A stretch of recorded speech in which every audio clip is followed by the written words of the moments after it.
मोमाय तमली बोरबरुआ के पुत्र अलचित बोरफुकन 24 नवंबर 1622 से 25 अप्रैल 1672 एक अहोम बोरफुकन थे, जो मुख्य रूप से अहोम सेना की कमान संभालने और सरायघाट की लड़ाई 1671 में जीत के लिए जाने जाते थे, जिसने राम सिंह प्रथम की कमान के तहत अत्यधिक श्रेष्ठ मुगल बलों द्वारा आक्रमण को विफल कर दिया था।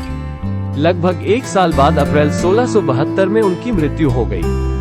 अलचित बोरफुकन में आज गहरी समकालीन रुचि है। वो असम की ऐतिहासिक स्वायत्तता के एक शक्तिशाली प्रतीक के रूप में उभरा है।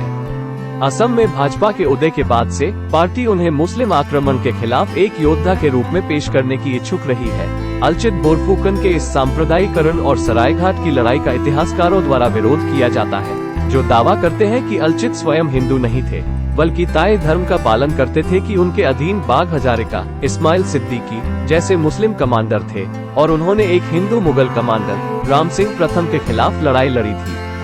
अलचित का जन्म मोमाय तमली बोरबरुआ के घर हुआ था, जो एक आम आदमी था, जो प्रताप सिंह शासनकाल 1545-1641 के तहत बोरबरुआ के पद तक पहुंच गया था।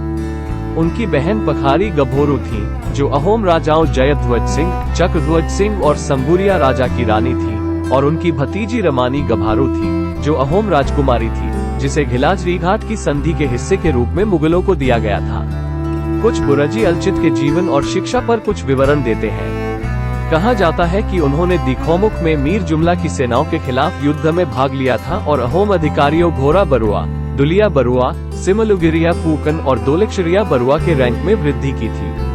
गुवाहाटी पर फिर से कब्जा करने की चक्रध्वज की तैयारियों के बाद और मार्च की पूर्व संध्या पर अलचित को बोरफुकन, पश्चिम में अहोम वायसराय और अहोम बल गुवाहाटी अभियान का कमांडर नियुक्त किया गया था।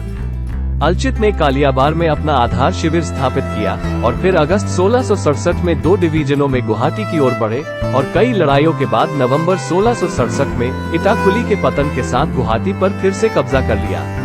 कुछ बुरांजी सरायघाट की लड़ाई में राम सिंह के नेतृत्व में मुगल नौसेना के बेड़े पर अलचित की जीत का संक्षेप में वर्णन करते हैं।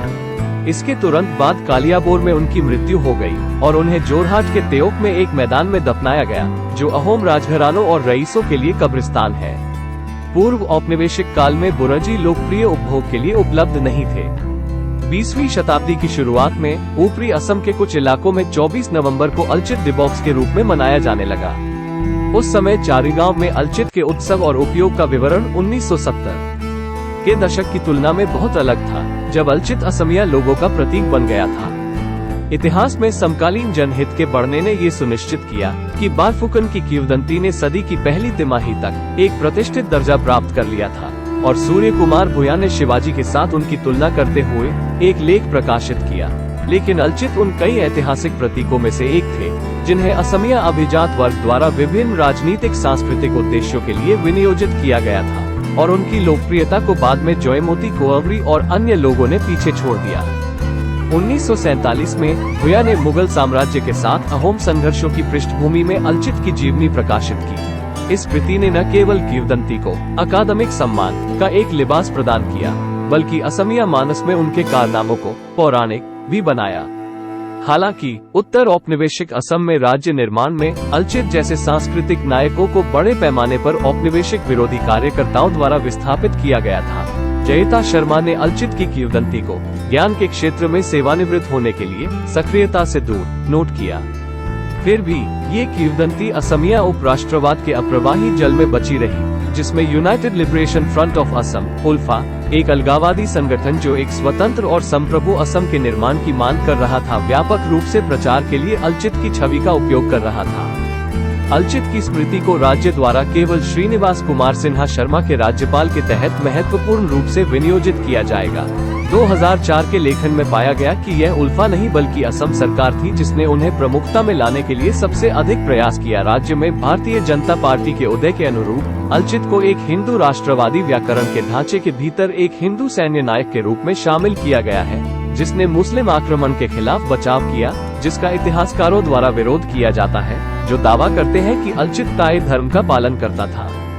सरायघाट युद्ध में उनके साथी कमांडरों में असमिया मुसलमान शामिल थे, जिन्हें गरिया के नाम से भी जाना जाता था, और उनमें से सबसे प्रसिद्ध इस्माइल सिद्दीकी थे, जिन्हें स्थानीय रूप से बाघ हजारिका के नाम से जाना जाता था।